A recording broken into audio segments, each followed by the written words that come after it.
නමෝ තස් භගවතු අරහතෝ සම්මා සම්බුද්දස්ස. නමෝ තස් භගවතු අරහතෝ සම්මා සම්බුද්දස්ස. නමෝ තස් භගවතු අරහතෝ සම්මා සම්බුද්දස්ස. සාධු සාධු සාධු.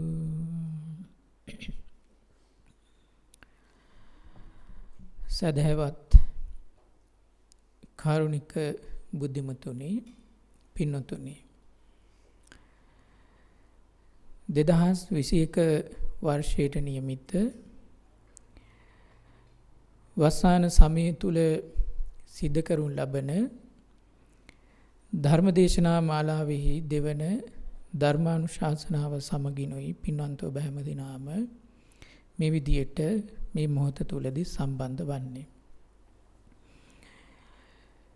අද දවසට නියමිත ධර්මදේශනාවෙහි දායකත්වයෙන් ක්‍රියා කරන්නට යෙදෙන්නේ ශාන්ත රාමසුන්දර මහත්මයා, ඒ වගේම ඒ ලොකු පුතුණුවන්, පොඩි පුතුණුවන්, ඒ වගේම අනිත් මධ්‍යම පුතුණුවන් ඇතුළු පවුලේ හැමදිනාමත් ඒ දූ මුණුබුරු මිනිපිරියන් ඇතුළු පවුලේ හැමදිනාම විසින්. ඉතින් අපි මූලික වශයෙන් කල්පනා කරමු මේ ඔබ දායකත්ව ධර්ම දේශනාවක් විදියට සිද්ධ කරු ලබන මේ ධර්මානුශාසනාව තුළින් යම් කුසලයක් අත්පත් වන්නේද ඒ කුසලයේ ආනුභාව බලය පින්වන්ත ඔබ හැම දිනාටම උත්තරීතර සදහම් ප්‍රඥාවෙන් මනස ආලෝකවත් කර ගැනීම පිණිසම ධර්මාවබෝධයේ පිණිසම හේතු වාසනාම වෙන පින්කමක්ම බවට පත්වේවා කියන ප්‍රාර්ථනාව හිත තුළ තබා ගනිමින් ධර්මානුශාසනාවන්ට සවන් යොමු කරමු. හොඳයි. අපි පසුගිය සතිය තුලදී ආරම්භ කරන්නට යෙදුණු මේ ධර්මදේශනා මාලාවෙහි පළවෙනි ධර්මානුශාසනාවෙහි මාතෘකාව බවට පත් කරගන්නට යෙදුනේ තථාගත බුදුරජාණන් වහන්සේ කවුරුන්ද යන්න පෘථග්ජන පුද්ගලයා ලොව හඳුනා ගන්නා විදියත් තථාගතයන් වහන්සේ ලොව හඳුනා ගන්නා විදියත් කෙසේද කියන එක පිළිබඳව අපි ඉගෙන කියා ගන්නට යෙදුණා. ඒ අනුව සාමාන්‍ය පුද්ගලයෙක් ලෝකයේ දෙස ඒ පුද්ගලයන්ගේ තිබෙන ප්‍රඥාවේ ස්වභාවය අනුව දකින විදියත් බුදුරජාණන් වහන්සේගේ උත්තරීතර මානසික දියුණුව හේතුව නිසාවෙන් උන්වහන්සේට තිබෙන යම් යම් ඥාන හේතු කොටගෙන බුදුරජාණන් වහන්සේ ලෝකයේ දැකපු විදියත් අපි යම් පැහැදිලි කර ගැනීමක් සිදු කරගන්නට යෙදුණා. එතකොට ඒ පැහැදිලි කරගන්නට යෙදුණු ධර්මතාවයේ නැත්තම් බුදුරජාණන් වහන්සේ ලෝකයේ දැක්කේ කෙසේද කියන එක පිළිබඳව නැත්තම් උන්වහන්සේ ලෝකය හඳුනගත්තේ කෙසේද කියන එක පිළිබඳව තව දුරටත් විග්‍රහයකයි අපි මෙතනින් එහාට ධර්මදේශනා 9 තුලදීම සිද්ධ වෙන්නේ. එතකොට මේ අර්ථය මොකක්ද? ඒ අර්ථය තමයි ඒ සියල්ලක්ම තථාගත බුද්ධ වචනේ. එතකොට කලින්ම අපි කරේ බුදුහාමුදුරුවෝ ලෝකයේ කෙසේද දැක්කේ? බුදුහාමුදුරුවෝ මොන විදියටද ලෝකය හඳුනගත්තේ? අපිට වෙනස් විදියට.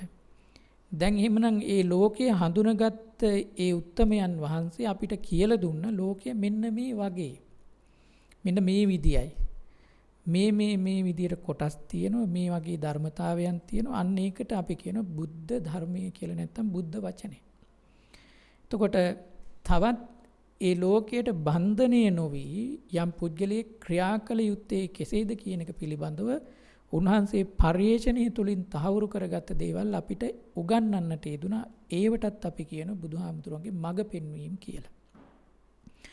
එතකොට එසේනම් බුදුහාමුදුරන්ගේ මඟ පෙන්වීම ඉගෙන ගන්නට කලින් ඇයි අපි මේ බුදුහාමුදුරුවෝ අවබෝධ කරගත්ත දේ ඉගෙන ගන්නේ?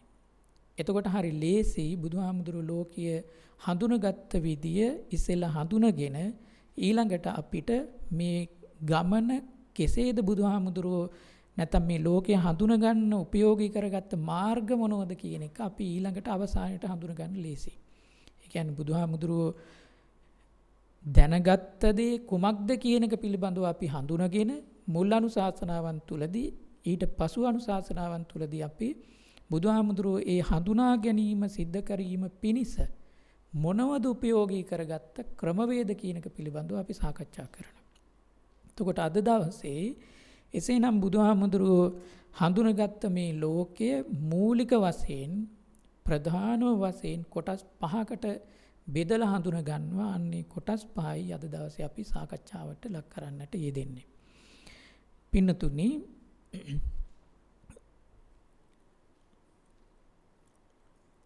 එතකොට අපි දන්නවා එහිදී ඔබට මේ තිරය මත දිස්වෙන දර්ශනය තුලින් හඳුන ගන්න පුළුවන් අපි අද සාකච්ඡා කරන්න යන්නේ කුමක්ද කියන එක පිළිබඳව. අද ධර්මානුශාසනාවේ මාතෘකාව බවට පත් වෙන්නේ පංචස්කන්ධය. පංච උපාදානස්කන්ධය නෙමෙයි පංචස්කන්ධය. පංච උපාදානස්කන්ධය බවට පත් වෙන්නේ ඊට පස්සේ කියන එකෙන් මේක මුලින් යම් කිසි කෙනෙක් ධර්මය අධ්‍යයනය නොකරපු කෙනෙක් ඉගෙන ගැනීම පිණිස අහනවා නම් මේ අනුශාසනාව එතෙන්දි මේක අනෝබෝධයකට ලක් කරගන්න එපා. පංචස්කන්ධයෙන් පස්සේ පංච උපාදානස්කන්ධය ඇති වෙනවා කියන එක නෙමෙයි. අපි ඉස්සෙල්ල පංචස්කන්ධය කියන්නේ කුමක්ද කියන එක පිළිබඳව හඳුනගෙන ඒක උපාදානස්කන්ධයක් බවට පත් වෙන්නේ කෙසේද කියන එක හඳුනගත්තාම ලේසියි. එතකොට මේ පංචස්කන්ධය කියලා කියන්නේ කොටින්ම කිව්වොත් එම පියෝ ධර්මතාවයන් නැත්නම් පිරිසුදු ධර්මතාවයන්. එතකොට ඒක අපිරිසුදු කරණයටපත් වුණාට පස්සේ තමයි උපාදානස්කන්ධය බවට පත් වෙන්නේ. ඒක අපිට ඉස්සරහට තේරුම් ගන්න පුළුවන්. එතකොට පංචස්කන්ධය අපි දන්නවා රූප, වේදනා, සංඥා, සංකාර, විඥාන. මෙතෙන්දී රූප කියලා ගත්තාම තනිකරම භෞතික ලෝකයේ පිළිබඳව කතා කරන්නේ. නැත්නම් මේ පුජ්‍යල සිරුරේ පුජ්‍යල ශරීරයේ පටන් පුජ්‍යලයාට යම් සත්වයකට ඇසට පේන රූපයක් තියෙනවා නම්, කනට ඇහෙන ශබ්දයක් තියෙනවා නම්, නාසයට දැනෙන ගන්ධයක් තියෙනවා නම්, දිවට දැනෙන රසයක් තියෙනවා නම්, ශරීරයට දැනෙන යම් ස්පර්ශයක් තියෙනවා නම්, ඒ සියල්ලක්ම එක්ක මේ ලෝකයේ යම් රූපමය ස්වභාවයක්, භෞතිකමය දෙයක් තියෙනවා නම් අන්නේ සියල්ලක්ම අයිති වෙනවා මෙන්න මේ කියන කොටසට. එතකොට මේ කොටස අපි ඊළඟ ධර්ම දේශනාවක් තුලදී in details නැත්තම් තවදුරටත් අති තියුණු විග්‍රහයකට, තව ගොඩාක් ගැඹුරු විග්‍රහයකට අපිට අරගෙන යන්න පුළුවන්. එතකොට අද දවසේ අපි ඒක කරන්නේ නැහැ. අද දවසේ කරන්නේ මෙන්න මේ පහ කොහොමද ක්‍රියාත්මක වෙන්නේ කියන එක හඳුන ගැනීම. මොකක්ද මේ පංචස්කන්ධය? බුදුහාමුදුරුවෝ මූලික වශයෙන් ලෝකයේ සියල්ලක්ම බෙදපු මේ ප්‍රධාන කොටස් පහ හඳුන ගන්නවා. එතකොට බුදුහාමුදුරුවන්ගේ සියලු ධර්මතාවයන් මේකට අන්තර්ගතයි. අපි කිව්වා මුලින් භෞතිකය අදාළයි මේ රූපමය කොටසට. එතකොට මෙතන තියෙනවා වේදනාව කියලා එකක්, සංඥාව කියලා එකක් තියෙනවා, සංඛාර කියලා එකක් තියෙනවා, විඥාන කියලා එකක් තියෙනවා. මේ ඊතුරු හතරම නාමිකයි. ඒ හතරම පුජ්‍යල මනස අභ්‍යන්තරය තුළ ඇති වෙන ධර්මතාවය. ඒ හතර සහ රූපය කියන දේ එකට එකක් බද්ධව කෙසේ ක්‍රියාත්මක වෙන්නේද කියන එක අපි ඉදිරියට පැහැදිලි කරගමු නිවැරදිව. ඊට කලින් අපිට තියෙනවා හඳුන ගන්නට ඔන්න බලන්න ඔයතන්ට පේනවා මෙතන මේ පංචස්කන්ධය කියන එක හඳුන ගැනීම පිණිස අපි දාලා තියෙනවා ඔයතන්ට දර්ශන රාමුවක්. පංච කියලා කියන්නේ පහයි.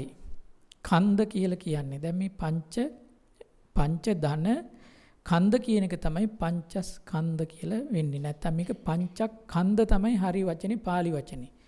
පංචස්කන්ධ සංදි විසන්දි වෙනකොට ඔයත් දන්නවා මෙන්න මෙතන මේ තියෙන කයන්න දිත්ව වෙලා පංචස්කන්ධ වෙන්නේ. මෙතන මේ මහ ප්‍රාණ කයන්න අල්ප ප්‍රාණ කයන්නක් බවට පත් වෙලා දිත්ව වෙලා පංචස්කන්ධ කියලා හැදෙනවා. පංචස්කන්ධ. ඒක ඔයත්තන්ට මෙතනින් පේනවා. මේ තියෙන පංචක් මේ මෙන්න මේ කයන්නේ විදියට හැදෙන්නේ. එතකොට පංච කියලා කියන්නේ පහයි. එතකොට කන්ද කියලා කියනවා අපි කොටසට නැත්තම් ගොඩට යම් විදියකින් මොනවා හරි කොටසක් තියෙනවා නම් ගොඩක් තියෙනවා නම් ඒකට කියනවා අපි කන්ද කියලා. කන්ද. එතකොට මේක සිංහල භාෂාවට ගත්තාම පංචස්කන්ධ කියලා කියනවා. එතකොට pāli වචනේ සිංහල වචනේ පටලව ගන්න ඕන නැහැ. pāli වචනේ පංචස්කන්ධ සිංහල වචනේ බවට පත් වෙනවා පංචස්කන්ධ. ස්කන්ධ කියලා කියන්නේ ඔයත් දන්නවා ඒ කොටස කියන අදහස. ඔන්න බලන්න බුදුරජාණන් වහන්සේ මේ පංචස්කන්ධය පිළිබඳව සංයුත්ත නිකායේ කන්ද වග්ග පාළිය තුල කන්ද සංයුත්තේන පුප්ප වග්ගෝ කියන වර්ගය තුල පේන පින්ඩූපම කියන සූත්‍රයේහි පෙන්වලා දෙනවා මෙන්න මේ විදියට. කොහොමද මේ පංචස්කන්ධය පිළිබඳව උගන්වන විදිය. පේන පින්ඩූපමං රූපං වේදනා බුබ්බුලූපමා මරීචිකූපමා සංඥා සංඛාර කදලූපමා මායු පමංච විඥානං දේසිතා ජිත්ත බන්දුනා කියලා. එතකොට බුදුරජාණන් වහන්සේ මේ දේශනා කරපු පාඨය බොහෝ වෙලාවට අපි අහලා තියෙන ධර්ම පාඨයක්. එතකොට මේක අන්තර්ගත වෙන්නේ සංයුත්ත නිකාය තුල පේන පින්ඩූපම කියන සූත්‍රය. කෙනෙකුට අරගෙන කියවලා බලන්න පුළුවන්. පංචස්කන්ධය ගැන ඉගෙන ගන්න ඕන නම්. එතකොට එහිදී බුදුහාමුදුරුවෝ මෙන්න අපි අර උඩ සඳහන් කරපු පංචස්කන්ධය පිළිබඳව උදාහරණ කීපයක් පෙන්වලා දෙනවා. රූපය කියන්නේ මොකක්ද? වේදනාව කියලා කියන්නේ මොකක්ද? සංඥාව කියලා කියන්නේ මොකක්ද? සංකාර කියලා කියන්නේ මොකක්ද? විඥානය කියලා කියන්නේ මොකක්ද කියන එක තේරුම් ගන්න උදාහරණ පහක් පෙන්වලා දෙනවා. මොනෝද උදාහරණ පහ? පේන පින්ඩූපමං රූපං. මේ සූත්‍රයේ බොහොම අගනා විදියට බුදුහාමුදුරුවෝ මේ පේන පින්ඩූපමං රූපං කියන එක විග්‍රහ කරලා තියෙනවා. සූත්‍රය අරගෙන කියවලා බලන්න පුළුවන් කියවන කෙනෙකුට. එහිදී බුදුරජාණන් වහන්සේ මේ පෙන පිඬක් කියන එක විග්‍රහ කරන්නේ හරියට ගඟක් දිගේ ගලාගෙන වතුර ගලාගෙන එනකොට ඔයත් දන්නවා ගල්වල වදිනකොට වතුර ගල්වල වදිනකොට මොකක්ද වෙන්නේ? පෙන කැදලි වගේ හැදෙනවා. මේ ගම්වල ඉන්න අය දකිලා ඇති වක්කඩවල වල වතුර වැටෙනකොට ඒ කියන්නේ වක්කඩ කියලා කියන්නේ කුඹුරේ මේ උඩින් එන වතුර පාර යට ලියද්දට වැටෙන්න. යට ලියද්ද කියලා කිව්වේ යට තියෙන කුඹුරට වැටෙන්න මේ උඩින් වේල්ලෙන් කපනවා කටක්. කැපුවාම මේ වතුර පාර වැටෙනකොට යටට එතන අර සොරසොර ගාලා වැටෙන එකත් එක්ක ඒ ඝට්ටනයත් එක්ක මොකද්ද වෙන්නේ? පෙන බිබුලු හැදිලා එතන පෙන කැටියක් බවට ඒකපත් වෙනවා. අන්න ඒ වගේ කියලා කියන බුදුහාමුදුරුවෝ මේ රූපය කියලා කියන්නේ හරියට මෙන්න මේ වගේ එකට හැදුණු පෙන කැටියක් වගේ. ඒ කියන්නේ දිය බුබුලක් නෙමෙයි පෙන කැටියක් වගේ. දැන් ඔයත් උන තේරෙන්න ඕන ඒ උදාහරණය ඔයත් දැකලා තියෙනවා නම් ඒ පෙන කැටිය එක විදියක තියෙන්නේ නැහැ. මොකද වෙන්නේ? හැදෙනවා අලුතින් හැදෙන්න අර පරණ හැදුනේ මොකද වෙන්නේ? පුපුරු යනවා. පුපුරු යනවා තව හැදි එකතු වෙනවා. මේ පැත්තෙන් පුපුරු යනවා. එතකොට බලන්න රූපයේ බුදුහාමුදුරුවෝ පෙන්වලා දෙන හැටි. රූපස්කන්ධය නැත්තම් මේ භෞතිකය මොන විදියටද ක්‍රියාත්මක වෙන්නේ? හොඳට මේ උදාහරණය ඔලුවට අරගෙන බලන්න. අපිට මේ එකට තියෙන දෙයක් විදියට හිතුණට රූපේ ස්වභාවය වුණ බුදුහාමුදුරුවෝ පෙන්වලා දෙනවා හැම වෙලාවකදීම වෙන්නේ ඉස්සරහට පෙන කැටි හැදෙනකොට පිටිපස්සෙන් මොකද්ද වෙන්නේ? පුපුර යනවා. එතකොට මෙහෙන් අලුත් ඒවා එනවා. අර පැත්තෙන් පරණ ඒවා නැති වීගෙන යනවා. ඊළඟට වේදනා බුබ්බුලූපමා. වේදනාව කියලා කියන්නේ දිය බුබුලක් වගේ කියලා බුදුහාමුදුරුවෝ සඳහන් කරනවා. එතෙන්දි බුදුහාමුදුරුවෝ මේ සූත්‍රය තුලදී උදාහරණය පෙන්වලා දෙන්නේ වැස්ස වැටෙනකොට වහිනක නම් කවුරුවත් දැකලා නැති වෙන විදියක් නැහැනේ. වැස්ස වැටෙනකොට ඔයත් දැකලා ඇති වතුර උඩට අර දිය පොදු ඇවිල්ලා වැටෙනකොට මොකද්ද වෙන්නේ? එතන දිය බුබුලු හැදිලා ඉවලෙම කැඩිලා යනවා. දිය බුබුලු හැදිලා ඉවලෙම කැඩිලා යනවා. ඒක පවතින්නේ නැහැ ලොකු වෙලාව. වැස්ස වැටෙනකොට දිය බුබුල හැදිලා කැඩිලා යනවා. දැකලා නැත්නම් අදින් පස්සෙවත් වැස්ස වැටෙනකොට චුට්ටක් බැලුවාම බලා ගන්න පුළුවන් කොහොමද දිය බුබුලු වැටලා කැඩිලා යන්නේ කියලා. අපි පොඩි කාලේ හරි ආසයි ඒ දිහා බලාගෙන ඉන්න. එතකොට මෙන්න මේ වගේ ඉවලේ හැදිලා කැඩිලා යන දෙයක් සම්බන්ධයෙන් තමයි උදාහරණය පෙන්වලා දෙන්නේ දිය බුබුල කියලා බුදුහාමුදුරු වේදනාවට. දැන් කලබල වෙන්න එපා. මේක තව දුරට යනකොට පැහැදිලි වෙනවා මොනවද මේ කියන්නේ කියලා. මරීචි කූපමා සංඥා. මරීචි කියලා කියන්නේ මිරිඟුව වගේ. හරි. මොකද්ද මේ සංඥාව?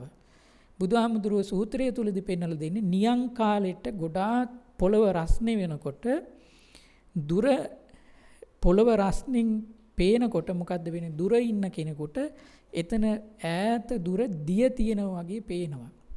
එතකොට බලන්න මේ සංඥාව කියලා කියන්නේ හඳුනා ගැනීම. අපි ඒක පහලදී පැහැදිලි කරගනිමු. මෙතෙන්දී බුදුහාමුදුරු පෙන්වලා දෙනවා සංඥාව උදාහරණයක් විදිහට අර දුර පේන මිරිඟුවක් වගේ. ළඟට ගිහිල්ලා බැලුවම මොකද්ද තියෙන්නේ? එහෙම දෙයක් නැහැ. ඇත්ත නෙමෙයි තියෙන්නේ. බලන්න වැරදි වටහා ගැනීම.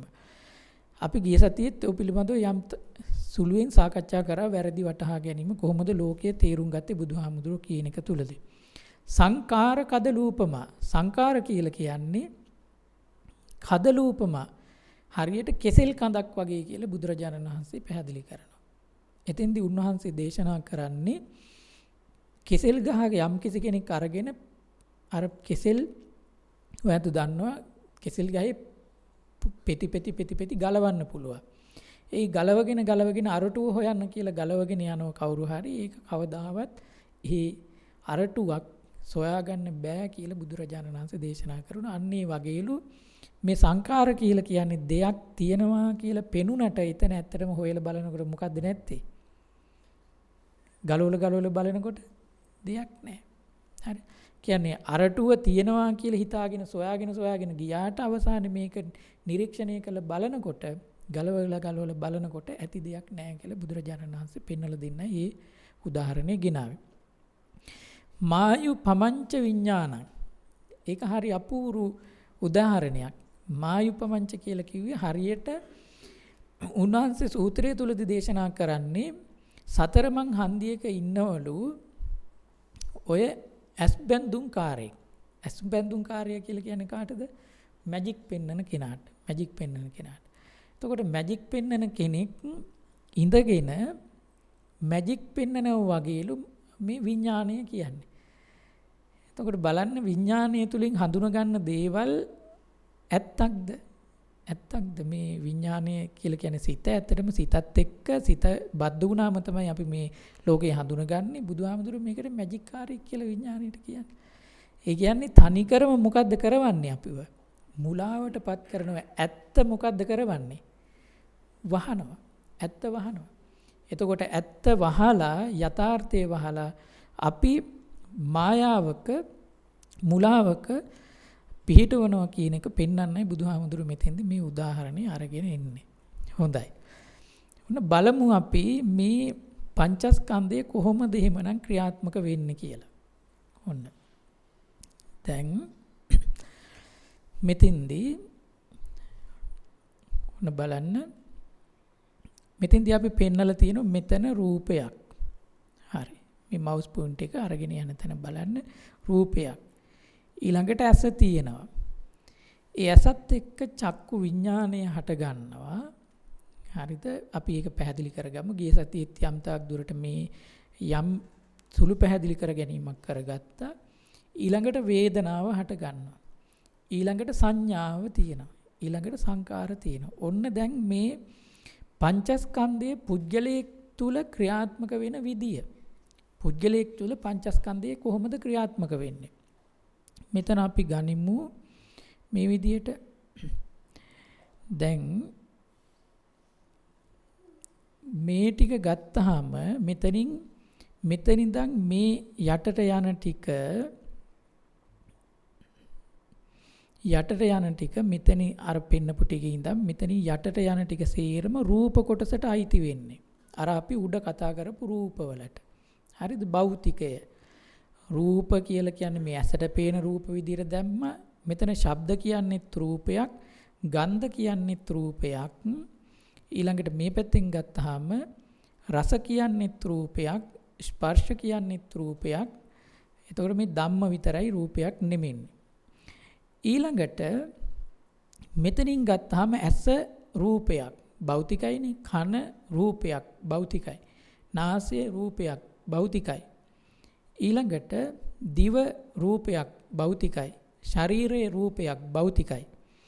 දැන් බලන්න මෙන්න මේ රූප ටික මේ පැත්තෙන් තියෙනවා, මේ අනිත් සේරම නාම කොටසටයි අයිති. මෙතනින් යන මේ පැත්තට යන සේරම නාම කොටසටයි අයිති. දැන් වැඩි බරක් තියෙන්නේ මොන පැත්තටද? වැඩි බරක් තියෙන්නේ නාම පැත්තට. නාම පැත්තට. හැබැයි මේ රූපය තිබුණේ නැත්තම් මෙතන මේ නාමයේ පැවැත්මට මොකද්ද වෙන්නේ? බාධාවක් තියෙනවද නැද්ද? බාධාවක් තියෙනවා. ඇයි හේතුව? ඔන්න බාධාව ඇති වෙන්න හේතුව මොකක්ද? මෙතන ඇසට රූපයක් ගැටුණු නිසා තමයි මොකක්ද වෙන්නේ? ඇස මූලික කරගෙන සිතක් ඇති වෙන්නේ. සිතක් ඇති වෙන්නේ. අපි ඒකට කියන චක්කු විඥානය කියලා. එතකොට ඒ චක්කු විඥානය නිසා ඇස එක්ක හටගත්ත සිත නිසා ඊළඟට මොකක්ද වෙන්නේ? ඇතුලේ තමන් ලස්සන රූපයක් දැක්කනම් ඔන්න මොකක්ද වෙන්නේ? අපි හිතේ හටගන්නව මෙතන මෙන්න මේක. මේ වේදනාව මේ අපි පෙන්නන එක බලමු. මේ වේදනාව ලස්සන රූපයක් දැක්කනම් මොකක්ද? අන්න අර ඇස ඉස්සෙල් රූපය තිබුණා, ඇස තිබුණා, ඊළඟට ඇසත් එක්ක ඇසහරහා ආපු රූපය, ඇසේ ගැටුණු රූපය ඇතුලේ සම්බන්ධතාවය ඇති කරලා දුන්නා සිත ඒකත් එක්ක සම්බන්ධ වෙමින්. දැන් ඔන්න මානසික ක්‍රියාවලිය දිගට යන්නේ. දැන් මෙතනින් තමයි ආරම්භය කරලා දෙන්නේ මේ සිත ආරම්භ වෙන තැන. ඊළඟට මේ පැත්තට මානසික ක්‍රියාවලිය දිගට යනවා. ඒ දිගට යන මානසික ක්‍රියාවලිය තුළදී වේදනාව කියලා එකක් එනවා. වේදනාව කියලා කියන දේ ලස්සන රූපයක් දැක්කනම් ඇති වෙන වේදනාව මොකක්ද? මිහිරි වේදනාවක්. අපි ඒකට කියනවා සැප වේදනාව කියලා. සුඛ වේදනා කියලා.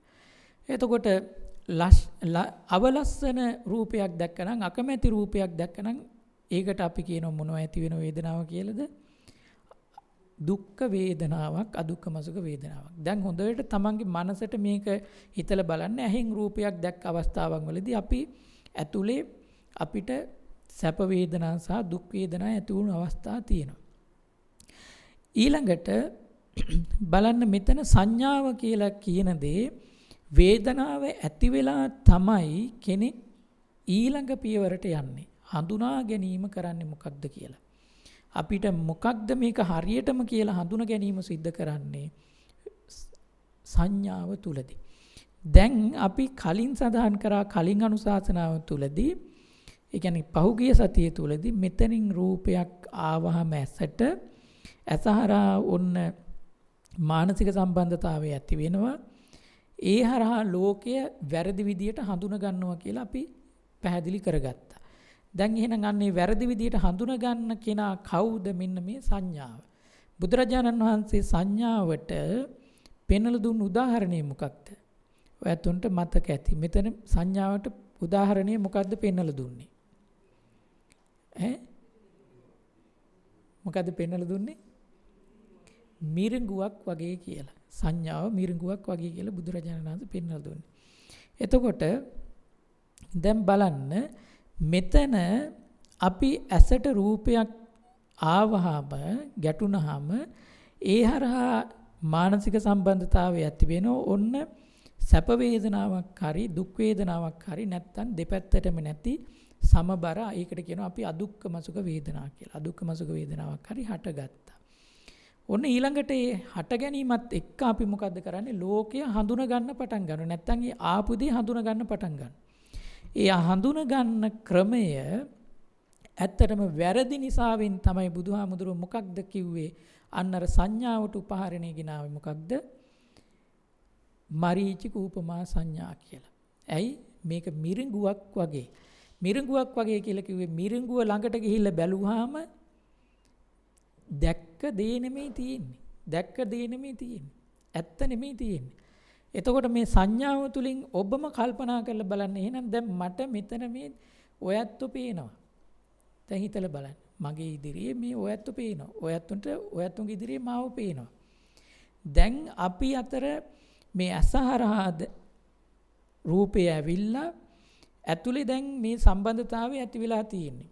හරි. ඇතුලේ මේක සංඥාව මගින් හඳුන ගන්න. දැන් එතකොට මේ පේන දේ එහෙමනම් මොකද්ද බුදුහාමුදුරුවන්ගේ අනුශාසනාව අනුව? දැන් මම මේ හඳුන ගන්න දේ මොකක්ද මේ? මිරිඟුවක්. එතකොට ඇත්තටම මේ මට පේන දේද මෙතන මේ තියෙන්නේ? ඇත්තටම මේ මට පේන දේද මෙතන තියෙන්නේ? 10 දෙනෙක් ගත්තොත් දැන් මම හිතනවා මේ පොඩි එක්කෙනා මේ වගේ කියලා. පොඩි එක්කෙනා මේ වගේ කියලා. මම හරියටම දන්නේ නැහැ. ඒ පොඩි එක්කෙනාගේ තාත්තට මොන විදිහටද පේන්නේ කියලා. ඔයත් නිකන් හිතලා බලන්න. මම හිතනවා පොඩි එක්කෙනා තාත්තටත් පේනවා ඇත්තේ මේ වගේ කියලා.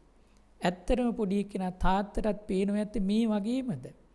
කියන්න දන්නේ නැහැ.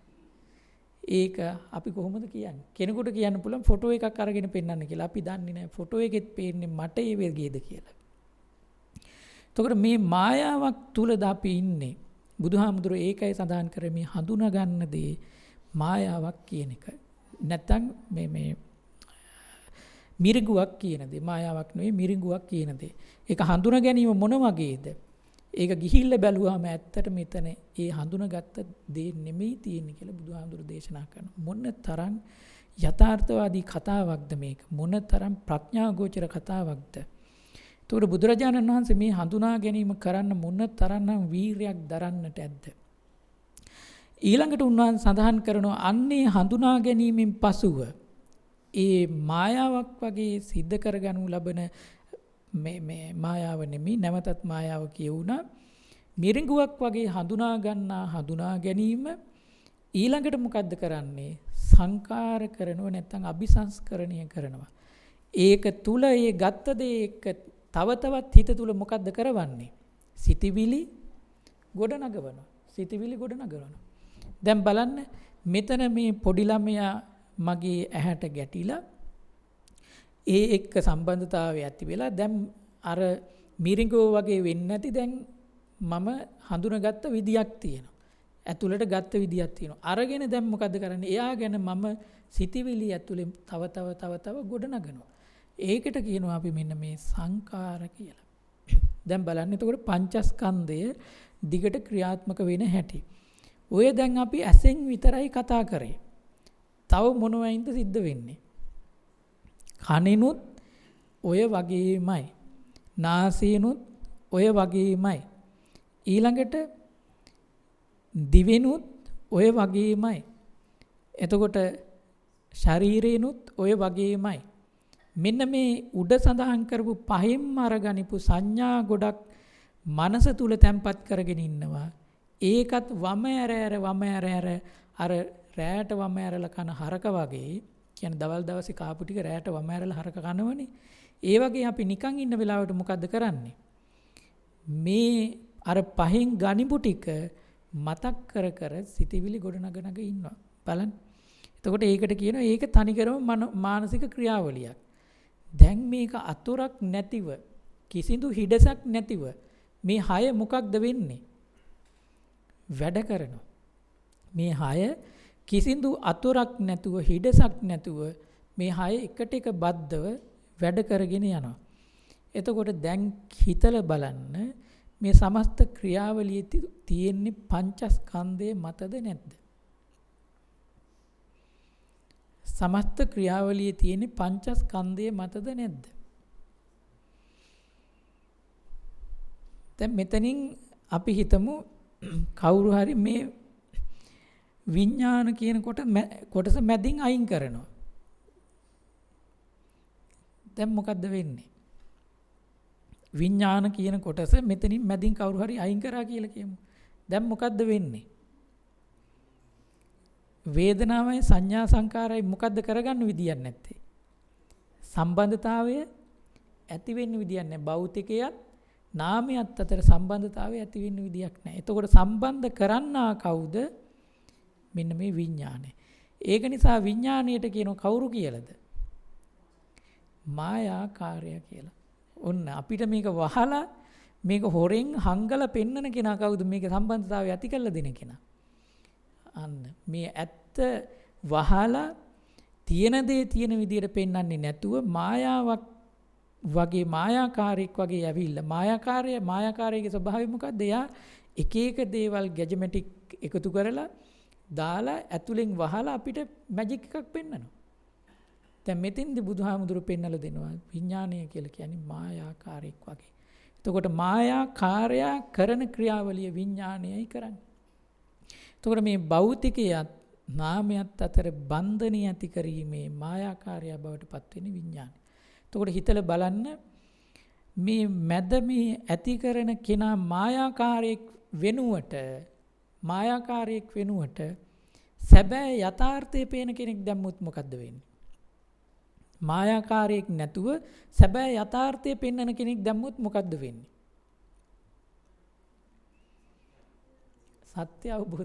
සත්‍ය අවබෝධ වෙනවා. බොහොම හරි. දැන් බලන්න එතකොට දැන් මෙතන මේ මායාකාරය මේක හදලා දෙන්නේ බොරුකාරයෙක් නේතන ඉන්නේ. මායාකාරයා කියලා කිව්වේ ඒක බොරුකාරයෙක් ඉන්නේ. එතකොට මායාකාරයා වෙනුවට මෙතෙන්ට දැම්මොත් එම ඇත්ත පෙන්නන කෙනෙක්. එතකොට මොකද්ද වෙන්නේ? මෙතනින් එහාට මේ යන ක්‍රියාවලිය තුලදී ඒක රැවටීමකින් තොරව හඳුන ගන්න අවශ්‍ය කරන මඟ සලසලා දෙනවා. එතකොට අන්න ඒ වෙනුවට තමයි බුදුහාමුදුරුව මෙන්න මෙතන මේ ක්‍රියාවලිය මායාකාරයක් බවට පත් වෙන්න නොදී අපිට මේ ප්‍රඥාව ඉදිරියට යොදා ගන්නට මේ ක්‍රියාවලිය හඳුන ගන්න කියලා බුදුහාමුදුරුව පෙන්වලා දෙනවා. එතකොට අපි තේරුම් ගනිමු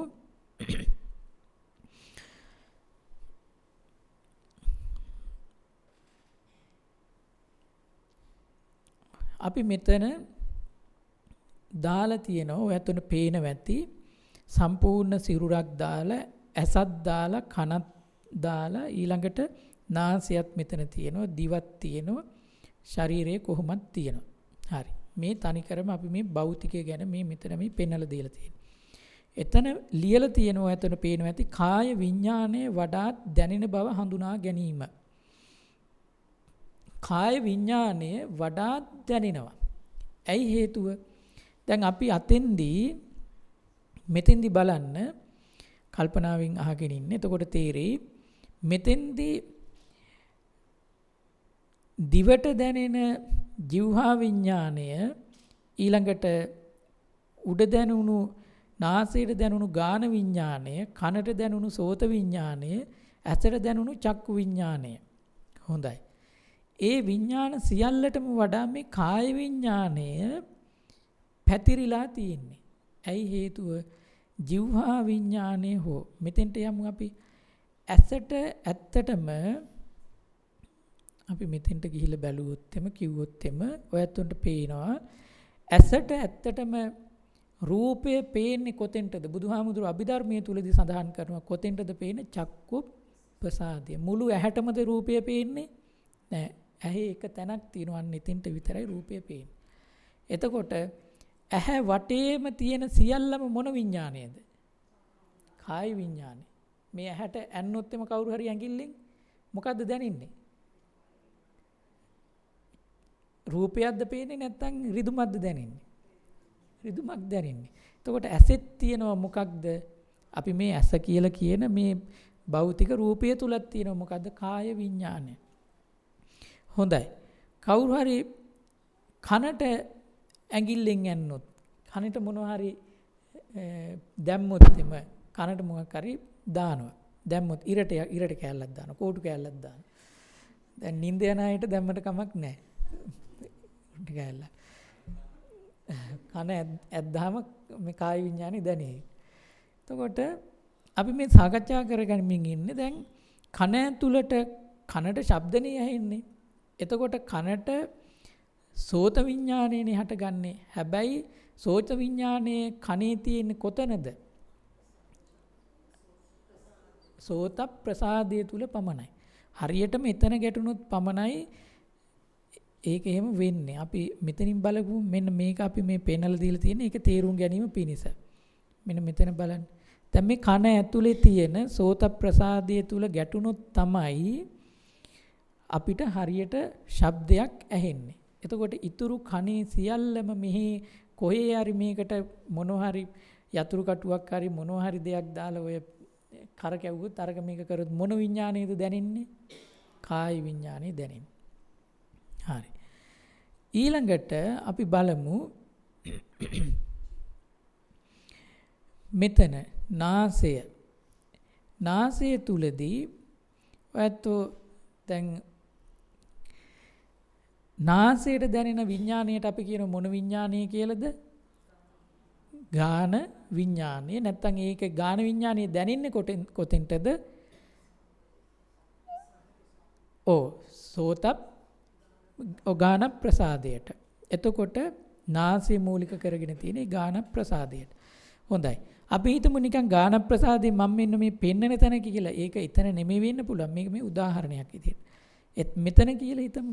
හරි. නිකන් ඒක පේන්නේ නැහැ කොතනද කියලානේ මවුස් පොයින්ට් එක දෙන්නම්. මෙන්න මෙතන කියලා හිතමු අපි ওই සුදු පාටට පේන පොඩි තැන කියලා. මේ එතකොට යම් විදියකින් එතන ඇරි අනිත් නාසය කියලා අපි මේ හිතන ඉන්ද්‍රිය පුරාවටම තියෙන්නේ මොකක්ද? කාය විඥානය. හොඳයි. ඊළඟට මෙතන මේ දිවයි. දිවේ බලන්න. දිවේ හැමතැනම වගේ තියෙනවා රසය හඳුනා ගන්න පුළුවන් මේ හැකියාව. හැබැයි දිවේ හැමතැනම මොකද්ද තියෙන්නේ? කාය විඥානෙත් තියෙනවා. රසයක් වැටුන්නේ නැතුව නිකන් මේකට ඇඟිල්ලෙන් යනොත් කොහෙන් හරි මොනවා හරි රිද්දුවොත් කාය විඥානය දැනෙන්නේ. හරි. ඊළඟට බලන්න මේ ශරීරය අරගෙන බලන්න මෙතන මේ සම්පූර්ණම මේ බඩ ඇතුලේ කොහේ හරි මේ බඩවැලක් ඇතුලේ පොඩි කොහේ හරි නලියනෝ දැනුනොත් මොකද්ද වෙන්නේ? මොකද්ද ඒ දැනෙන්නේ එතකොට? සෝත විඥානයේද? නෑ. බඩ ඇතුලේ කාය විඥානය. එතකොට මේ හැම උඩත් මොකද්ද දැනෙන්නේ? මේ පිට හැම උඩත් මොකද්ද දැනෙන්නේ? කාය විඥානය. මේ ඇතුලේ කොහේ හරි රිදුමක් ආවත් මොන දේ වුණත් මොකද්ද දැනෙන්නේ? කාය විඥානය දැනෙන්නේ. ඊළඟට මේ යටිපතුලේ කොහේ හරි සිද්ධ වුණත් මොකද්ද දැනෙන්නේ?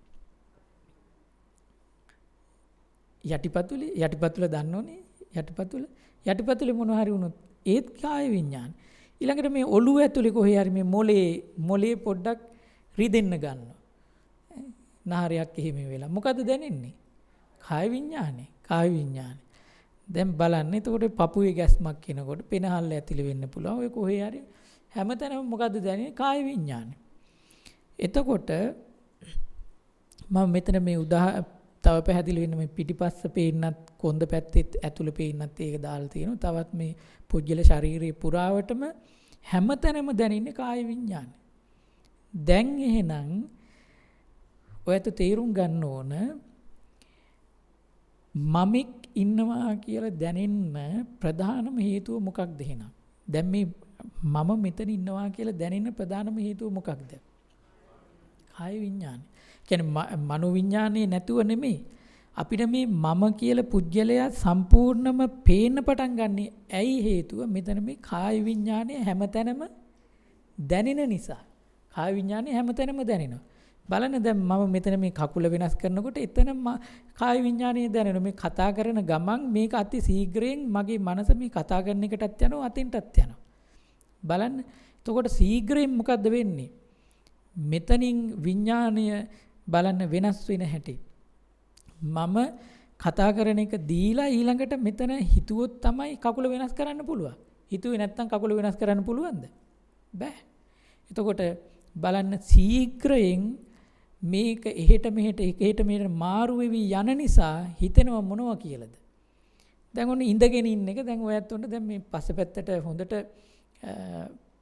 බර තේරෙනවනේ. බර මොකද්ද තේරෙන්නේ? බර කියලා කියන්නේ කාය විඥානය.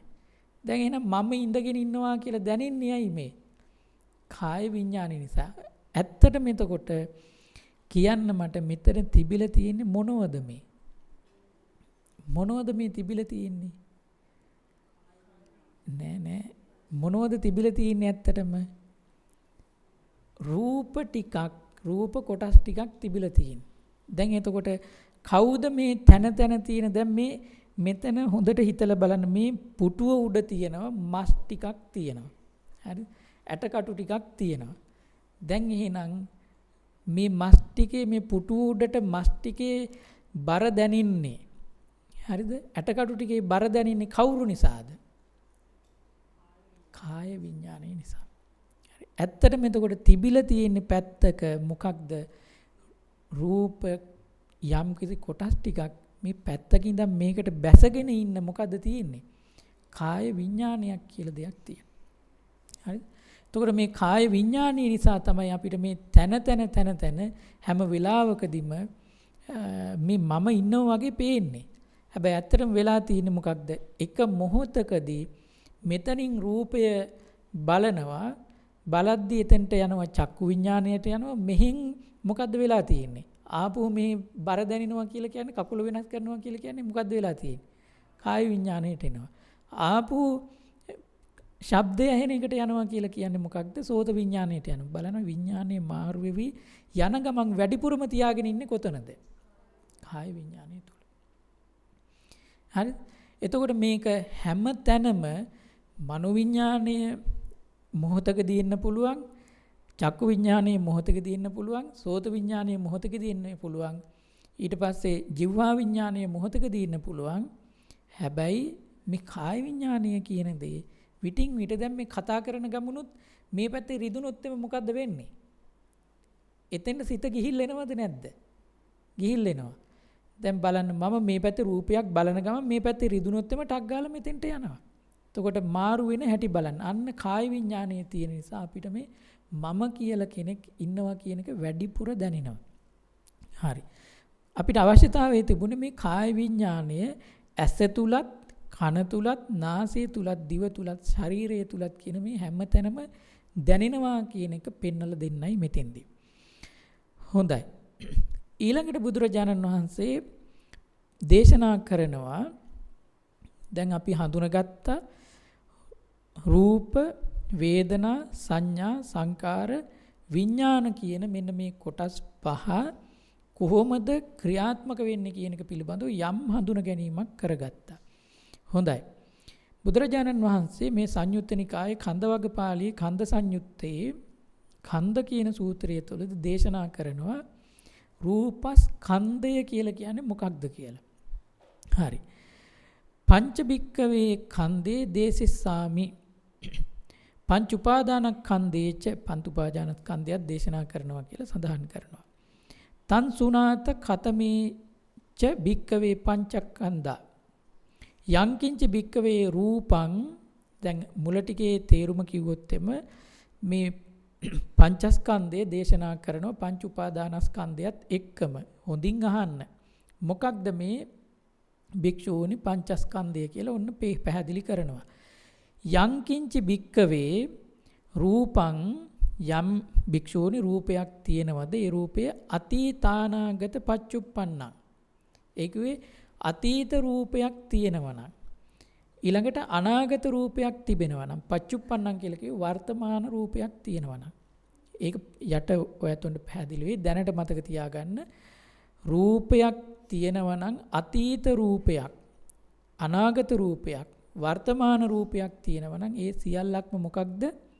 රූපස්කන්ධයයි කියලා බුදුහාමුදුරු දේශනා කරනවා. ඒ විතරක් නෙවෙයි, අජ්ජත්තං කියලා කිව්වේ තමා තුල තියෙන යම් රූපයක් තියෙනවා නම්, තමා තුල තියෙන රූපයක් තියෙනවනේ, මේ තමාගේ කය ඇතුලේ තමා තුල තියෙන රූපයක්, ඒකත් බහිද්දාච බාහිරේ තියෙන යම් රූපයක් තියෙනවා නම්, ඒ කිව්වේ රූප, ශබ්ද, ගන්ධ, රස, ස්පර්ශ බාහිරේ තියෙන දේවල්.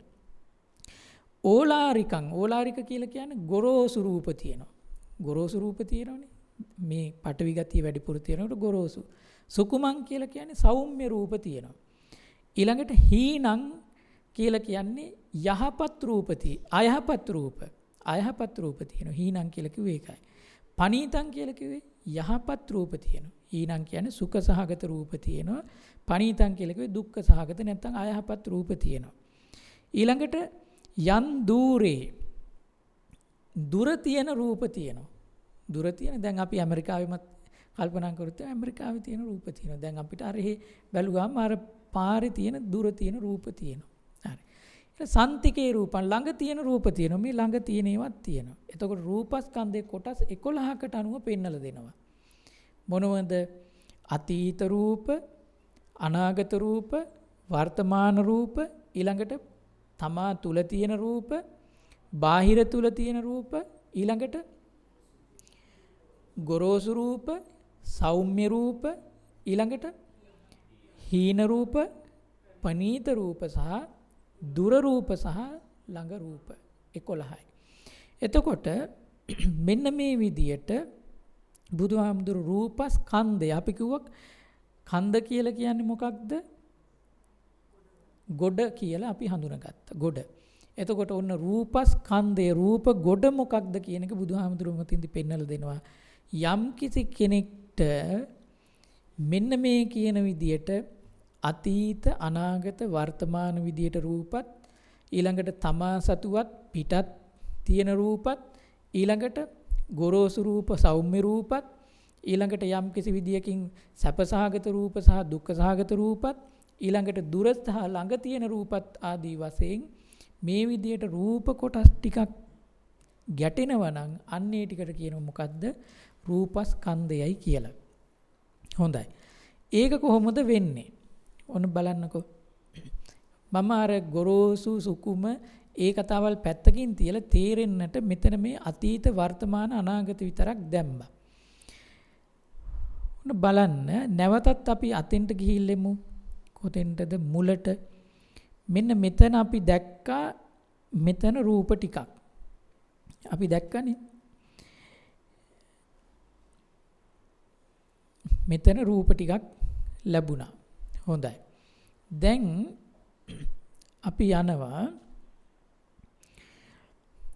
ඒ රූපස්කන්ධය කොහොමද? ඔන්න දැන් අපිට අතීතෙදී අපි පොඩි කාලේ යම් කිසි විදියකින් මලක් දැකලා තිබුණා නම් ඇහැක් තිබුණා නම් ඒ කාලේ ඒක අතීත රූප වලට වැටෙනවා. එතකොට පොඩි කාලේ යම් කිසි විදියකින් කන තිබුණා නම් ඊළඟට ශබ්දය තිබුණා නම් ඒක අතීත රූප වලට යනවා. පොඩි කාලෙදී නැත්තම් මීට මේ බනහන මේ මොහොතට කලිනුත් වෙන්න පුළුවන්. ඒ සියල්ලක්ම මොකද්ද? නාසයට දැන් ඔයත් මේ මල් හදන වෙලාවේ මල් හදද්දි සුවඳක් ආවා. මල් වල තියෙන. ඒ මොකක්ද එතකොට අතීත රූපද වර්තමාන රූපද? අතීත රූප. දිවට මොනවා හරි gederedi කාපු දෙයක් දැන් හිතලා බලන්න. කාලාව දැන් ඒ අතීත රූප. මොනවා හරි ස්පර්ශයක් දැනුණ ටිකකට කලින් ඒ සේරම අතීත රූප. හොඳයි. දැන් කවුරු හරි මේ වෙලාවේ දකිනව නම් මොකක්ද එතකොට? මේ වෙලාවේ දකිනව නම් ඒවට අපි කියන වර්තමාන රූප කියලා. හරි? දකින දේවල් විතරක් නෙමෙයි ඇහෙන දේවල් ඉඳන් ඊළඟට රස බලන දේවල් ඉඳගෙන ඊළඟට ස්පර්ශ කරන දේවල් ඉඳගෙන මේ සියල්ලක්ම මොනවද? රූපස්කන්ධයට අදාළයි. ඒවා අපි ලබන අනුශාසනාවේදී ඒව කොහොමද රූපස්කන්ධයක් බවට පත් වෙන්නේ නැත්නම් රූප වෙන්නේ කොහොමද කියලා පෙන්නලා දෙනවා. ශබ්දය කොහොමද රූපයක් වෙන්නේ? ගන්ධය කොහොමද රූපයක් වෙන්නේ? ආදී වශයෙන්. හොඳයි. යම් කිසි කෙනෙක් දැන් තව ටිකකින් මේ මොහොතේ නෙමෙයි තව මොහොතකින් රූප දකින්නවා. ඇසට, කනට ශබ්ද අහනවා, නාසයට ගන්ධ ලැබෙනවා, දිවට රස ලැබෙනවා, ශරීරයට ස්පර්ශ ලැබෙනවා. ඒව මොනවද? අනාගත රූප. දැන් එහෙනම් හොඳට හිතලා බලන්න. මේ ක්‍රියාවලිය තුලදී අපි මේ මොකද්ද කරගෙන ඇවිල්ලා තියෙන්නේ? අතීතයේ ඇස කන නාසය දිව ශරීරයට මොනවද ලැබිලා තියෙන්නේ? රූප ශබ්ද ගන්ධ රස ස්පර්ශ ලැබිලා තියෙනවා. ඒව එක්ක මොනවද ඇති වෙලා තියෙන්නේ? චක්කු විඥාන, සෝත විඥාන, ගාන විඥාන, જીවහා විඥාන, කාය විඥාන, මනෝ විඥාන පැත්තකින් තියපුව දැනට මේ හඳුනා ගැනීම පිණිස. හොඳයි. එතකොට ඒ සියල්ලක්ම ඒ මොහොතේ අපි හිතමු පුංචි කාලේ අපි රූප දැක්ක, ශබ්ද ඇහුවා, ගන්ධ ලැබුවා, රස බැලුවා, ස්පර්ශ ලැබුවා. ඒ වෙලාවේ මම රූපයක් දැක්කා කියලා හිතුවා. මම ශබ්දයක් ඇහුවා කියලා හිතුවා. මම ගන්ධයක් ලැබුවා කියලා හිතුවා. මම රසයක් වින්ද කියලා හිතුවා. මම ස්පර්ශයක් වින්ද කියලා හිතුවා. හැබැයි ඇත්තටම එතන වෙලා තියෙන්නේ මොකක්ද? මොකක්ද වෙලා තියෙන්නේ? මේක නෙමෙයිද වෙලා තියෙන්නේ? මේක නෙමෙයිද වෙලා තියෙන්නේ? එතන මේ මම කියලා කවුද මේ සේරම එකට යොදවලා හදාගෙන තිබුණට මෙතන එක ගොන්නක් විදියට හිතුවට ඇත්තටම සිද්ධ වෙලා තියෙන්නේ මොකක්ද? මෙන්න මේ ක්‍රියාවලියයි. මොකක්ද?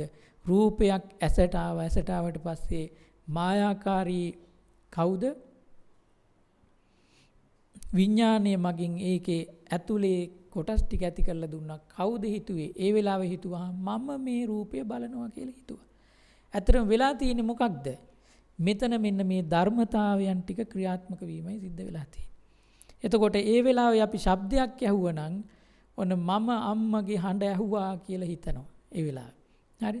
ඇත්තටම වෙලා තියෙන්නේ මොකක්ද? ශබ්දයක් ආව කනට ගැටුණා. ඒක හරහා මායාකාරී විඥානය හරහා මේ මොකක්ද උනේ? මානසික ක්‍රියාවලිය ඇති වුණා.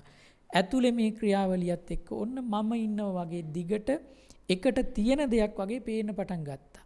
ඇත්තටම තිබිලා තියෙන්නේ මොකක්ද? ඒ මොහොතේ රූපමය කොටස් ටිකක් තිබිලා තියෙනවා. තව මොනවද තිබිලා තියෙන්නේ? මානසික ක්‍රියාවලියක් තිබිලා තියෙනවා. එතකොට මේ සමස්ත ක්‍රියාවලිය එකට එකතු කරලා තමයි මොකක්ද දකින්නේ? සමස්ත ක්‍රියාවලිය එකට එකතු කරලා මොකක්ද දකින්නේ? මම කියලා දකිනවා. මම කියලා දකිනවා. ඇත්තටම මෙන්න මේ සිද්ධිය තමයි දිගට මොහොතින් මොහොත අපේ මේ දිගට අරගෙන යන ක්‍රියාවලිය බවට පත් වෙන්නේ. හොඳයි. බුදුරජාණන් වහන්සේ වේදනාවත් පෙන්වලා දෙන්නේ ඒ විදියටමයි. අතීත වේදනා මේ පැහැදිලි කරන ධර්ම පාඩේ අපි මේ පාඩය විස්තර කරන්න යන්නේ නැහැ. ඔබට මෙතන දාලා තියෙන්නේ එහෙම දෙයක් තියෙනවා කියන එක පෙන්වන්න. ඔන්න බලන්න. අතීතයේ ඇස නිසා යම් වේදනාවක් ආවනම් අතීතයේ කන නිසා යම් වේදනාවක් ආවනම් අතීතයේ නාසය නිසා යම් වේදනාවක් ආවනම් අතීතයේ දිව නිසා කය නිසා මනස නිසා යම් වේදනාවක් ආවනම් ඒ වේදනාවල් අතීතයට ගියා. ඊළඟට වර්තමානයේ මේ මොහොතේ යම් කන නිසා නාසය නිසා දිව නිසා ඇස නිසා කය නිසා මනස නිසා යම් වේදනාවක් එනවා නම් ඒක වර්තමානයට අදාළ වේදනාවන් ගොන්න. ඊළඟට මෙතන අනාගතේ වෙන්න ඕන අතීතේ නෙමෙයි. අනාගතේ යම් විදියකින් වේදනාවක් තියෙනවා නම් ඒ හටගන්නේ ඇස නිසා, කන නිසා, නාසය නිසා, දිව නිසා, කය නිසා, මනස නිසා. දැන් හැබැයි ඇත්තටම එතකොට මෙතන මම ඉන්නවා කියලා හිතනවා ඉස්සරහා තව මොහොතකදී සිද්ධ වෙන්නෙත් මේ මොහොත තුලදී සිද්ධ වෙන්නෙත් ඉස්සරහාදී සිද්ධ වෙන්නෙත් මොකක්ද? එක්කෝ ඇසෙන් ඇවිල්ලා අර ක්‍රියාවලිය සිද්ධ වෙනවා, එක්කෝ කනෙන් ඇවිල්ලා අර ක්‍රියාවලිය සිද්ධ වෙනවා, එක්කෝ නාසයෙන් හරි දිවෙන් හරි කයෙන් හරි මනසින් හරි ඇවිල්ලා මේ ක්‍රියාවලිය සිද්ධ වීමයි සිද්ධ වෙන්නේ. එතකොට ඒ ක්‍රියාවලිය අපි දකින්නේ නැහැ. දකින්නේ නැතුව සමස්තය පිළිබඳව දකිනවා. සමස්තය පිළිබඳව හිතනවා. එතකොට යථාර්ථය අපෙන් වැහී යනවා. ඒ විදියටම බුදුරජාණන් වහන්සේ අනිත් සංඥාව පිළිබඳවත් දේශනා කරනවා. මේ විදියටම සංඥාවත් ඇස නිසා, කන නිසා, නාසය නිසා, දිව නිසා, කය නිසා, මනස නිසා ආපු අතීතේ එහිමයි. වර්තමානයේ ඒ විදියටමයි. අනාගතෙත් ඕක දිගට යාවි. ඊළඟට සංකාරත් ඒ විදියමයි. අතීතෙත් වර්තමානෙත් අනාගතෙත් විඥානයත් ඒ විදියටමයි. අතීතෙත් වර්තමානෙත් අනාගතය තුලත්. හැබැයි බලන්න මෙතන මේ සිද්ධ වෙන ක්‍රියාවලියමයි හැමතැනටම පොදුව සෑම මොහොතකදීම ගත වෙන සියලු මොහොතක් පාසාම සිද්ධ වීගෙන යන්නේ. මොකක්ද? රූපය හරහා ඇස හරහා රූපය ආව, රූපය හරහා චක්කු විඥානය ඔන්න වේදනා සංඥා සංකාර ගොඩ නැගෙනවා. ඊළඟට ශබ්දය කන හරහා ගිහිල්ලා සෝත විඥානය හැතිලා වේදනා සංඥා සංකාර ගොඩ නැගෙනවා. මේ ගන්ධය ඇවිල්ලා මේ ටික මෙහෙම සිද්ධ වීගෙන යනවා. එතකොට මෙතන ඇස නිසා හටගත්ත චක්කු විඥානය, ඇස නිසා හටගත්ත වේදනාව, ඇස නිසා හටගත්ත සංඥාව, ඇස නිසා හටගත්ත සංකාර. යම් කිසි කෙනෙක්ට මේ මොහොතේ ඇසට රූපයක් ගැටුණාම චක්කු විඥානේ හටගෙන ඒ හරහා සුඛ වේදනාවක් හට අරගෙන ඒක හඳුනා අරගෙන ඒක පිළිබඳව හිතනවා. එතකොට ඒ හිතීම ඔන්න සිද්ධ වුණා. ඕ විදියටම අපි මව් කුසට ආපු දවස් ඉඳන් මොකද්ද කරලා තියෙන්නේ? මව් කුසට ආපු දවස් ඉඳන් ඕක තමයි මේ මොහොත වෙනකුනුත් අරන් ඇවිල්ලා තියෙන්නේ. මේ මොහොතෙත් ඒකම කරනවා. ඉස්සරහට මැරෙනකුනුත් මොකද්ද කරන්නේ? ඒකම කරනවා. ඔන්න බලන්න. මෙතන අපි ඒක හොඳට පැහැදිලි වෙන්න ඔබට මේ විදිහට රූප රාමු වලින් පෙන්වලා දීලා තියෙනවා. ඔන්න හිතන්න මේ මව් කුස තුලදි තියෙන්නේ මොකක්ද? රූප වේදනා සංඥා සංකාර විඥාන. රූප වේදනා සංඥා සංකාර විඥාන. ඊළඟට උපන්නට පස්සෙත් පුංචි කාලේ මොනවද තියෙන්නේ? රූප වේදනා සංඥා සංකාර විඥාන. අපි මුලින් කතා කරගත්තා වගේ. ඊළඟට ටික දවසක් ලොකු වෙනකොටත් ඒ තියෙන්නේ මොකද්ද? රූප වේදනා සංඥා සංකාර විඥාන. ඔන්න දැන් තරුණ මේ ටීනේජර්ස්ලා බවට පත් වෙනවා. ඒත් තියෙන්නේ මොකද්ද? රූප වේදනා සංඥා සංකාර විඥාන. ඊළඟට ළමයි හදලා මේ ඉදිරියේ ඉන්න තරුණයෝ වගේ වෙනවා. රූප වේදනා සංඥා සංකාර විඥාන ටිකමයි ක්‍රියාත්මක වෙන්නේ. ඊළඟට ටිකක් වයෝවෘද්ධ වෙනවා. තලතුණා තත්ත්වයටපත් වෙනවා. මැදිවියටපත් වෙනවා. ඒත් ක්‍රියාත්මක වෙන්නේ මොකද්ද? රූප වේදනා සංඥා සංකාර විඥානමයි. හිතලා බලන්න දැන් මේ මොහොතේ ඉන්න කෙනා කියලා හිතලා බලන්න. දැන් මේ මොහොතේ මේ බණක් අහන්න ඔබ ඉඳගෙන ඉන්නවා. මේ වර්තමාන මොහොතේ දැනුත් ක්‍රියාත්මක වෙන්නේ මොකක්ද? රූප වේදනා සංඥා සංකාර විඥානමයි. ඔබට මේ කනට ශබ්දය ඇහිමත් මේව බලන්නත් මේ සියල්ලක් තුලදිම වෙන්නේ ඔය අපි කතා කරපු ක්‍රියාවලියයි ප්‍රොසෙස් වෙන්නේ ඇතුළ තුල. දැන් ඒක තව මොහොතක් ගත වෙද්දිත් මොකද්ද වෙන්නේ? කියන්නේ දැන් මේ ඇහෙනවා තව මොහොතකිනුත් මොකද්ද වෙන්නේ? ඒත් ඒකමයි. තව ඊළඟ මොහොත තුල කියලා ඒකයි දාලා තිබුණේ මේ නුදුරු අනාගතේ. ඒත් ඒකමයි වෙන්නේ. ඊළඟට තවත් ඊටත් එහා මොහොතකට ගියාම මොකද්ද වෙන්නේ? ඒත් ඒකමයි වෙන්නේ. ඉතින් අපි මොකද්ද කරන්නේ? ඔන්න තව ටිකක් වයසට යනකොටත් දැන් මේ මොහොත ඇතැරිලා මෙතනින් අර සාමාන්‍ය මැදිවියේ බණ අහගෙන හිටපු කෙනෙක් මේ මොහොතින් ඉදිරියට ගිහිල්ලා වයසක මට්ටමට යනකොටත් වෙන්නේ මොකක්ද? මේ රූප වේදනා සංඥා සංකාර විඥාන ටිකම ක්‍රියාත්මක වෙනවා. ඊළඟට එයා තවත් වයසට යනකොටත් වෙන්නේ මොකද්ද? රූප වේදනා සංඥා සංකාර විඥාන ටිකම ක්‍රියාත්මක වෙනවා. එයා තවත් වයසට යනකොට ඒත් එහෙමයි. එයා තවත් වයසට යනකොට ඒත් එහෙමයි. හැරමිටියෙන් යන කාලෙදිත් ඒත් එහෙමයි. ඊළඟට යම් කිසි කෙනෙක් මල ඇඳේ ඉඳිද්දිත් ඒත් මොකද්ද වෙන්නේ? රූප වේදනා සංඥා සංකාර විඥානමයි එන්නේ. හරි. දැන් අපි බලමු යම් කිසි කෙනෙක් මැරුණට පස්සේ මොකක්ද වෙන්නේ? රූප කොටස ඉතුරු කළා මොකද්ද වෙලා තියෙන්නේ? අන්න අර නාම කොටස නැති වෙලා ගිහිල්ලා. දැන් බලන්න මේ බර දැනුණු අමාරුකම් දැනුණු රිදුන් දැනුණු කය පුරා හිටපු විඥානය මොකද්ද වෙලා තියෙන්නේ? ඒ දැනීම දැන් නෑ. මේ මරණ කයට කොච්චර ගැහුවත් මේවා හයි වුණාම මරණයක් හයි වෙනවනේ. හයි වුණාම පාගල කඩන්නේ මේවා. මේ කෙලින් කරගන්න උරුණාම මැරුණා ටික වෙලාවක් යනකොට මේ අතපය හයි වෙනවා. ඒවා පෙට්ටියට දාන්න හරියට හදාගන්න පාගල කඩන්නේ ගහලා. එතකොට රිදුනා කියලා කෑ ගහනවද? කෑ ගහන්නේ නැහැ. කෑ ගහන්නේ නැත්තේ ඇයි? අන්න නාම කොටද දැන් එතන නැත. දැන් නාම කොටස කොහෙටද ගිහින් තියෙන්නේ? නාම කොටස දැන් කොහෙටද ගිහින් තියෙන්නේ? නාම කොටස කොහෙටද ගිහින් තියෙන්නේ දැන්? උත්තරයක් ඕන. නාම කොටස මෙන්න මෙතෙන්ට ආපු මොකද්ද වෙලා තියෙන්නේ? ආපු මෙතෙන්ටම ගිහිල්ලා. ආපු මොකද්ද වෙන්නේ? මේ process එකම ආපු යන. ආපු අතෙන්ට ගිහිල්ලා අවසානයේට ආපු මොකද්ද වෙන්නේ? මෙතෙන්ට ඇවිල්ලා ආපු මේක ඉතුරු කළා මෙයා යනවා. එතකොට දිගට මේ ගලාගෙන යෑම දිගටම අපි කරගෙන යනවා. මේක තේරුම් ගන්නේ නැතුව මේක අල්ලගෙන ඉන්න නිසා තමයි මෙන්න මෙතන අතෑරලා යන්න තව දෙයක් හදාගන්නේ. මොනව නිසාද? මීට කලින් මෙන්න මේ ආව මේ සෑම අවස්ථාවක් වලදීම මොකද්ද කරලා තියෙන්නේ? රූපයත් වේදනාවත් සංඥාවත් සංකාරත් විඥානයත් මොකක් කරගනිපු නිසාද? ඒක යථාර්ථයෙන් මේ සිද්ධ වෙන්න ක්‍රියාවලිය විදියට දකින්නේ නැතුව මමෙක් ඉන්නවා කියලා හිතාගෙන ඒ මමෙක් ඉන්නවා කියලා හිතපු ගමන් මොකද්ද වෙන්නේ? තෘෂ්ණාව මත ඉඳගෙන රූපයක් ආවත් මොන රූපයක් අතීත රූපද අනාගත රූපද වර්තමාන රූපද මුකුත් නැහැ. මොකද්ද වෙන්නේ? ඒකත් එක්ක ඇලෙනවා. ශබ්දයක් රූපයක්නේ. ඒවත් එක්ක ඇලෙනවා. මොනවා හරි අපිට එන සියල්ලක් එක්කම මොකද්ද වෙන්නේ? බන්ධනේ වෙනවා. හැබැයි මොකද්ද කරගෙන නැත්තේ? අන්න අතන සිද්ධ වුණු මෙන්න මේ යථාර්ථය අපි දැකලා නැහැ. මේ සිද්ධ වෙන මෙන්න මේ යථාර්ථය අපි දැකලා නැහැ.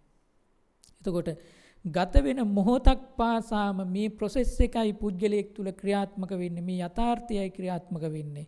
එතකොට කෙනෙක් මෙන්න මේක විදර්ශනාවට දානවා නම් මේක මෙනෙහි කරනවා නම් එයාට මොකක්ද වෙන්නේ? මේ මම කියලා කෙනෙක් නෙමෙයි, මෙන්න මේ ටිකයි මෙතන මේ සිද්ධ වෙන්නේ කියන එක එයාට තේරුම් යන්න පටන් ගන්නවා. එයාට එතකොට ඇසට රූපයක් ගැටුණාම කනට ශබ්දයක් ආවත්, නාසයට ගන්ධයක් ආවත්, දිවට රසයක් ආවත්, ශරීරයට ස්පර්ශයක් ආවත්, පරණ මොනවා හරි මතකයක් ආවත් ඒ වෙලාවේදී ඒක මොකද්ද කරගන්නේ නැත්තේ? ඒක පිටිපස්සේ ගිහිල්ලා මෙන්න මේ සංකාර ගොඩ නගන්නේ නැහැ. ඒකට හේතුව මොකක්ද? සංඥාව මොකද්ද කරගෙන නැත්තේ? මිරිඟුවක් බවට පත් කරගෙන නැහැ. එතන ඇත්ත දැකලා තියෙනවා. නිරීක්ෂණය හරියට කරලා තියෙනවා. මිරිඟුවක් බවට පත් වෙන්නේ නැතුව ඇත්ත දැකපු නිසා එයාට ඒකට ඇලෙන්නේ නැතුව ඉන්න පුළුවන්කම ඇති වෙනවා. දැන් හිතලා බලන්න යම් විදියකින් මේ ක්‍රියාවලිය මනසට පුරුදු කරන්න පුළුවන් නම් කෙනෙකුට මොනතරම්නම් වටීවිද? එතකොට එයාගේ මානසිකත්වය මම ඉන්නවා කියන තැනට වඩා මෙන්න මේ වගේ හේතුඵල න්‍යායාත්මකව ක්‍රියාත්මක වෙන ක්‍රියාවලියක් තියෙනවා කියන එක පමණක් හඳුනා ගැනීම සිද්ධ වෙනවා. ඒකට කියනවා අපි මොනව කරගන්නවා කියලාද? ප්‍රඥාව පහළ කරගන්නවා කියලා. බුදුරජාණන් වහන්සේ ඔන්නෝ දෙයි කරගත්තේ. ඒක ලේසි දෙයක් නෙමෙයි. මේක පැටලිලා තියෙන නිසා, මේක එකට එක බන්ධනය වෙලා තියෙන නිසා, අති ශීඝ්‍රයෙන් මේක ක්‍රියාත්මක වෙන නිසා අපිට මේක ලිහලා තේරුම් ගන්න හරි අමාරුයි. ඒක විදර්ශනාවට භාවනාවක් තුලදී පුරුදු කරන්න තමයි මනස මේක තේරුම් ගන්න පටන් ගන්න. මේ යථාර්ථය තේරුම් ගන්න පටන් ගන්න. එතකොට හරි ලේසි අපිට ඇත්ත මේ සිද්ධිය සිද්ධ වෙන දේ පිළිබඳව දිහා බලාගෙන යථාර්ථවාදීව ජීවත් වෙන්න. එතකොට අපි දෙයකට ගැටෙන්න යන එක, දෙයකට ආශ කරන්න යන එක, දෙයක් මගේ කරගන්න යන එක බොහෝම අඩු වෙමින් තෘෂ්ණාව ෂය වෙන්න පටන් ගන්නවා. තෘෂ්ණාව ෂය වෙනවා කියලා කියන්නේ තෘෂ්ණාව තමයි බුදුරජාණන් වහන්සේ පෙන්වලා දෙන්නේ කවුරු කියලාද? මේ සියල්ලම එකතු කරලා ගැට ගහන නූල බවට පත් වෙන්නේ. ඒ කියන්නේ මේ ඉදිකට්ටෙන් මේ සේරම ටික එකතු කරලා බඳින්නේ කවුද? තෘෂ්ණාව මගින්. තෘෂ්ණාව මගින්. ඔන්න බලන්න අපි මෙතන ඉඳන් මෙතෙන්ටම අරගෙන ඇවිල්ලා පුජ්‍යලයක් කියලා දිස් වෙන්නේ ඇයි මෙතන? රූප වේදනා සංඥා සංකාර මෙතන තියෙද්දි පුජ්‍යලයක් විදියට දිස් වෙනවා. මෙතෙන්දිත් එහෙමයි පුජ්‍යලයක් විදියට දිස් වෙනවා. මෙතෙන්දිත් එහෙමයි පුජ්‍යලයක් විදියට දිස් වෙනවා. එතකොට පුජ්‍යලයක් විදියට දිස් වෙලා තියෙන්නේ ඇත්තටම පුජ්‍යලයක්ද නැත්තම් අර කියපු කොටස් ටිකද? අර කියපු කොටස් ටික. දැන් එනම් මා ඔබෙන් ප්‍රශ්නයක් අහනවා. මේ බිම ඉඳගත්ත පුජ්‍යලයද දැන් මෙතන ඉන්නේ? බිම ඉඳගත්ත පුජ්‍යලය නෙමෙයි. මොකද්ද වෙලා තියෙන්නේ? බිම ඉඳගත් අවස්ථාවේ රූප වේදනා සංඥා සංකාර විඥාන තිබුණයි වෙලාවේ. බිම ඉඳගෙන ඉඳපු කාලය තුලදිත් මොකක්ද උනේ? ඒ මොහොතක් පාසාම ඒ ටිකම ක්‍රියාත්මක වුණා. නැගිටින කොටත් මොකද්ද වෙන්නේ? රූප වේදනා සංඥා සංකාර ක්‍රියාවලිය ක්‍රියාත්මක වෙනවා. ඕක අපි මේ භවයෙන් අත මිදෙනකන් මේ සත්වයක් විදිහට අත මිදෙනකන් ඕක වෙනවා. ඊළඟට ආපු තැනක් අල්ලගෙන ඒක ඒ විදිහට වෙනවා. තැන අල්ලන්නේ නැති වෙන්න තමයි මෙන්න මේක දකින්න කියලා බුදුරජාණන් වහන්සේ දේශනා කරේ. ඔන්න උන්වහන්සේ සූත්‍රය තුලදී ඒකට පෙන්නලා දෙනවා මෙන්න මේ විදිහට. යතා නිජ්ජායති යෝනිසෝ උපපරික්කති රිත්තකං තුච්චකං හෝති යෝනම් පස්සති යෝනිසෝ.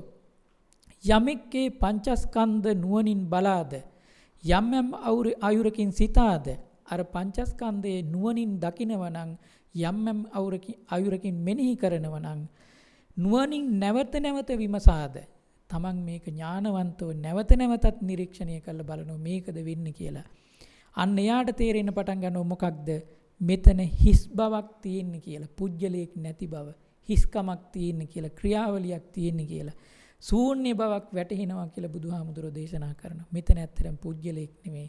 ධර්මතා ගොන්නක් මත ක්‍රියාත්මක වෙන දෙයක් තියෙන්නේ කියලා තේරෙනවා කියලා බුදුහාමුදුරෝ අපිට පෙන්වලා දෙනවා. එතකොට බලන්න බුදුරජාණන් වහන්සේ මොන තරම්නම් ගැඹුරු ධර්ම කාරණාවක්ද අපිට මේ කියලා දෙන්නේ. ලෝකේ අපි මේ ගොඩාක් බැඳෙමින් අල්ලමින් ඉන්නේ ඇත්තටම ඒ මොහොතේ ඇල්ලිය යුතු දේවල්ද? ඒ මොහොතේ මේ අපි පේන දේ අපිට ඇත්තක්ද? ඇහෙන දේ ඇත්තක්ද? දකින දේ ඇත්තක්ද? නැත්තම් අපි මේ ඇතුළට ගන්න දේවල් ඇත්තක්ද?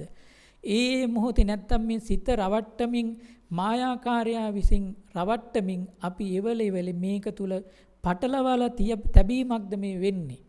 ඒක නිරීක්ෂණය කිරීම බුද්ධ ශ්‍රාවකයන් බවට පත්වෙන බෞද්ධයා සතු කාර්යභාරයක් බව අපි තරයේ මතක තබා ගත යුතුයි. බුදුරජාණන් වහන්සේ දේශනා කරන්නේ ඔබ තුල තිබෙන ගොඩනැගෙන යම් දුකක් තිබෙනවා නම් යම් කිසි දුක්සහගත භාවයක් තිබෙනවා නම් ඒකෙන් අත මිදෙන්න තියෙන ක්‍රමවේදය තමයි මෙන්න මේ යථාර්ථය දකින්න. එතකොට ඔබ නිදහස් පුජ්‍යලෙක් බවට පත් වෙනවා කියලා. මානසිකව මේ බැඳිලා තියෙන බන්ධනය මේ පැටලිලා තියෙන පැටලිල්ල තේරුම් යන්නේ නැති නිසා අපි දන්නේ නැතුව කවුරු හරි බැන්නොත් ඒක පිටිපස්සේ ගිහිල්ලා අපි එතන තේරුම් ගන්නේ නැතුව අපි ක්‍රියාත්මක වෙලා රිදවගෙන මේ සියල්ලක්ම කරගන්නවා. අපිට කන්න දෙයක් කන්න හිතුණාම ඒක පස්සේ ගිහිල්ලා ඒ විදියට කරනවා. මොනවා හරි ගන්න හිතුණාම ඒක කරගන්නවා ඒ විදියට ගිහිල්ලා. ඇත්තටම මේ සියල්ලක් තුල සිද්ධ වෙන්නේ අන්න අර කියපු මායාකාරයා විසින් අපිට ගෙනත් දෙන දේවල් එක්ක වැරදි අවබෝධයත් එක්ක ඇති කරගන්න ක්‍රියාවලියයි කියන එක තේරුම් ගත්තාම අපිට ලේසි ලෝකයේ යහපත් විදියට ගනුදෙනු කරගෙන යථාර්ථය අවබෝධ කරගෙන යන්න පුළුවන්කම ඇති කරගන්න කියන එක පිළිබඳව ඔබට පසක් කරමින් ඒ වගේම ඔබට මේ ගමන දියුණු කර ගැනීම කා සතු වගකීමක්ද කියන එක පිළිබඳව ප්‍රශ්නාර්ථය ඔබ හමුවේ තබමින් අදට මේ දේශනාව මෙතකින් නිමාවටපත් කරනවා. ලබන සතිය තුලදී අපි මේ පංචස්කන්ධයේ රූපස්කන්ධය පිළිබඳව සාකච්ඡාවට ලක් කරගන්නවා. බුදුහාමුදුරුවෝ එතකොට ප්‍රධාන විදියට දැක්ක ප්‍රධාන කොටස් පහයි අපි අද සාකච්ඡා කරගත්තේ. මේ ප්‍රධාන කොටස් පහ ඇතුළේ බුදුහාමුදුරුවෝ තවත් අති ශීඝ්‍ර කොටස් ප්‍රමාණයක් දැක්කා. ඒ ටික පැහැදිලි කරගන්නකොට බුදුදහම කියලා කියන්නේ මොකක්ද කියලා අපිට හොඳට තේරෙන්න පටන් ගන්නවා. ඒ නිසා අද දවසේ ඔබගේ මේ ධර්මානුශාසනාව සමගින් සම්බන්ධ වෙමින් යම් විදියකින් දහම් නුවණ ගොඩ නැගුණේද ඔබට මේ සියලු කටයුතු තවදුරටත් ධර්මාවබෝධයේ පිණසම හේතු වාසනා වෙන උපකාරිත උපනිශ්‍රිත ධර්මතාවයක්ම බවට පත් වේවා